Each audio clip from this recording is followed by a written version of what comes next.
um avanço para a gente padronizar os tratamentos, a gente ver o que a gente vai tratar. Tem que ser menos de uma semana para dar certo tanto o recrutamento como a prona e como essas técnicas, não explicada por insuficiência cardíaca ou hipervolemia, e tem um fator de risco que tem que ser identificado e tratado para o paciente dar certo.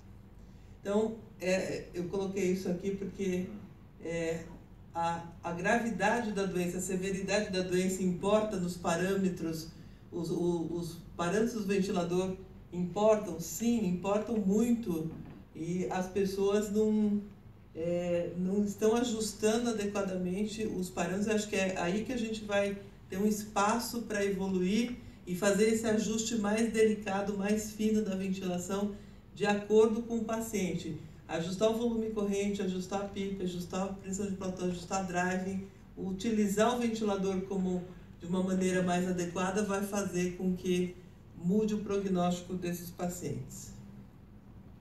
Então, assim, usar volume corrente baixo, né, o PIP mais alto nesses pacientes mais graves, a meta-análise que mostra que realmente o PIP mais alto melhora a mortalidade, a driving pressure mais baixa, e usar bloqueador neuromuscular importa, né? Então, a gente passou de uma fase que a gente, muito no passado, a gente curarizava todo mundo com pancurônio. Esses pacientes ficavam curarizados muitos dias, mesmo no protocolo inicial que a gente fez em 98, os pacientes ficavam curarizados, e a gente via muita neuropatia do paciente crítico, com o curare, principalmente associado a corticosteroide, e depois isso foi se modificando, se foi falando que curare não era dava muita neuropatia, os pacientes ficavam com neuropatia, e isso estava prejudicando, e foi se diminuindo o uso do curare, até que surgiu esse trabalho em 2010, né, do professor Laurent Papazian de Paris, que ele já tinha um trabalho anterior, que ele utilizava cisatracur e tinha lavado o bronco alveolar e mostrava diminuição dos mediadores inflamatórios, e ele fez esse estudo controlado, randomizado, que vai mostrar para a gente o efeito do curare nesses pacientes críticos. Então, primeiramente, ele selecionou 1.326 pacientes e ele randomizou 178 para uso do cisatracur e 182 para o uso de placebo. Então, aqui são as características, né, que esse trabalho que merece ser melhor visto. Cisatracur, 177 pacientes, 162 no placebo. Eles tinham mais ou menos 58 anos. Eles estavam usando volume corrente de 6 ml por quilo de peso predito, uma ventilação minuto, o PIP de 9 nos dois grupos e uma pressão de platô de 24. Então, eles estavam com uma driving pressure de cerca de 15 e uma complacência do sistema respiratório de 31 e sempre com uma fração inspirada de oxigênio de cerca de 80%. Então, eram pacientes, do ponto de vista mecânico, não tão ruins, mas do ponto de vista de troca gasosa, ruins com a PO2 e FO2 de 100, 115. Pacientes mais severos do ponto de vista de troca gasosa, mas de ponto de vista de complacência, nem tanto, com SAPs 2 de cerca de 50, e a maior parte de pacientes médicos, pacientes clínicos, embora tivesse alguns pacientes cirúrgicos, e utilizavam ventilação prona e óxido nítrico em cerca de 20% desses pacientes, e 40% estavam em uso de corticoide para choque séptico, e cerca de 80% desses pacientes eram com lesão pulmonar direta, lesão pulmonar primária. Essa é a característica desses pacientes do estudo. E o que ele mostrou? Que o uso do cisatracur endovenoso por 48 horas, e a dose é uma dose alta, contínuo, por 48 horas, melhorou a mortalidade desses pacientes, se corrigido para a pressão de platô e a gravidade. e só teve uma melhora de mortalidade que foi sem correção para os pacientes com a PO2 e FO2 abaixo de 120. Para os pacientes em geral, essa mortalidade só foi significante se corrigisse para a pressão de platô e para a gravidade do paciente. E uma coisa que é muito discutida nos meios científicos é por que essa mortalidade ela só abriu cerca de 15 dias depois, né? Porque aqui no começo a mortalidade é igual, aí aqui são dias depois e o paciente ele sobrevive mais com o cisatracúrio aqui nos 90 dias, mas cerca de 15 dias depois que a gente vai ver o efeito da mortalidade. Isso não ficou muito claro por que isso vai ocorrer mais tardiamente. E o que eles viram nesse trabalho que chamou a atenção? Que quem usou cisatracúrio teve menos barotrauma e menos pneumotórax, significativamente menos barotrauma e pneumotórax do grupo do cisatracúrio do que do grupo do placebo. Então, tem toda uma discussão do editorial desse trabalho, que quem usou o curare teve menos assincronia da ventilação, brigou menos briga com o ventilador mecânico, e isso fez com que eles tivessem menos barotrauma. E essa hipótese está sendo confirmada por esses estudos mais recentes, que você fazer esforço, ventilação assistida quando você está com a complacência muito baixa, pode lesar esses pacientes. Então aqui é o mesmo slide anterior para considerar o uso de bloqueio neuromuscular nos casos mais graves, especialmente abaixo de 120, cisatracúrio, EV contínuo, a gente tem utilizado com frequência nesses pacientes mais graves.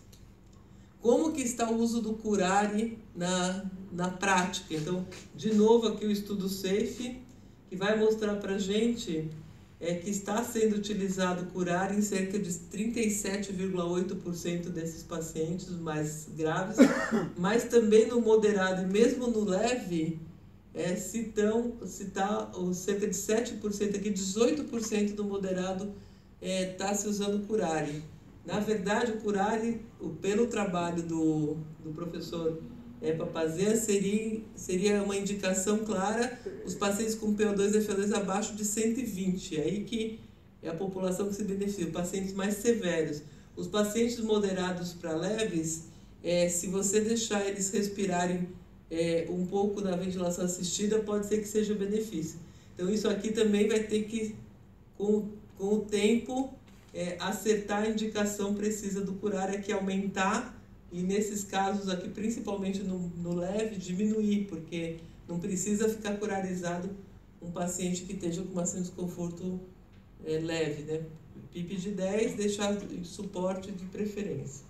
Então isso vai ter que ser, com o tempo, se ajustar com aquele paciente que a gente deve curarizar.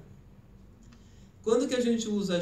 Sempre que a gente deixa o paciente com PIP alta, a gente usa curare. Por quê? Esse aqui é um trabalho lá do laboratório da Universidade de São Paulo, junto com Takeshi Oshida, um senhor japonês que ficou lá no laboratório, e está se mostrando que quando você tem pouco PIP, essas áreas mais dependentes da gravidade, não sei se vocês estão conseguindo ver aqui a ventilação e aqui a impedância elétrica, mostrando que quando o PIP está baixo, esta área, se você medir a pressão pleural e a pressão do esôfago, você pode estar fazendo uns grandes esforços nessa área. Quando o PIP está baixo, a lesão é mais grave.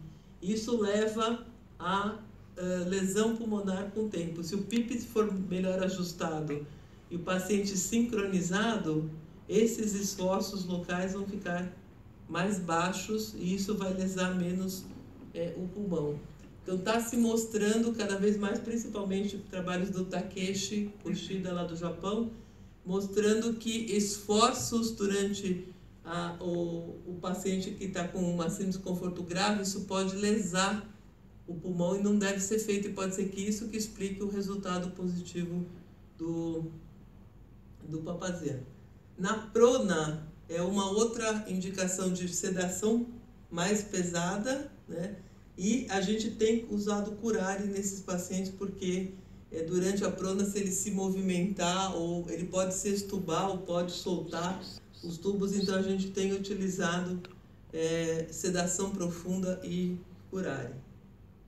Nosso centro está fazendo as ECMOs também, lá em São Paulo. Tanto o Hospital das Clínicas como o Albert Einstein são centros de referência de ECMO. E durante a ECMO, quando o paciente está grave, a nossa conduta também é deixar o pulmão aberto, com o PIP mais alto, deixar o pulmão parado e o paciente mais sedado e mais curarizado. Seria uma outra indicação do curare. Aqui só nos casos mais graves tem esses estudos Cesar que mostra que teve uma diferença de mortalidade, a gente tem utilizado. E tem lugares que estão pronando pacientes com uma hipoxemia refratária. Essa é uma revisão da Sociedade Internacional de Extracorpórea. Eles estão usando uma cânula na jugular, o Avalon, e nos pacientes muito graves, muito severos, eles estão utilizando o decúbito prono com a ECMO, e esse tipo de paciente tem que ficar curarizado também. Eles estão utilizando sedação e curarização para deixar neurobloqueado, porque é um paciente que tem que ficar parado, senão ele pode acabar lesando. Então, qual é a utilidade de la relaxação? Essa palavra é difícil de falar, lembrar dessa palavra. Relaxação muscular em um paciente com síndrome de estresse respiratório agudo, quando e como os casos graves, os casos severos, né? Severos de estresse respiratório agudo, cisatracuro, a evidência na literatura é cisatracuro endovenoso contínuo durante as primeiras 48 horas, nos casos graves, PO2 e FO2 abaixo de 120, e nós temos utilizado também quando o PIP está muito alto, nos pacientes pronados e nos pacientes em ECMO, porque tem se mostrado que o paciente muito grave, especialmente com a compliance muito baixa, tem que se usar curare, porque a sincronia com o ventilador, esforços musculares durante os casos graves podem aumentar a lesão associada à ventilação mecânica. Muitas graças.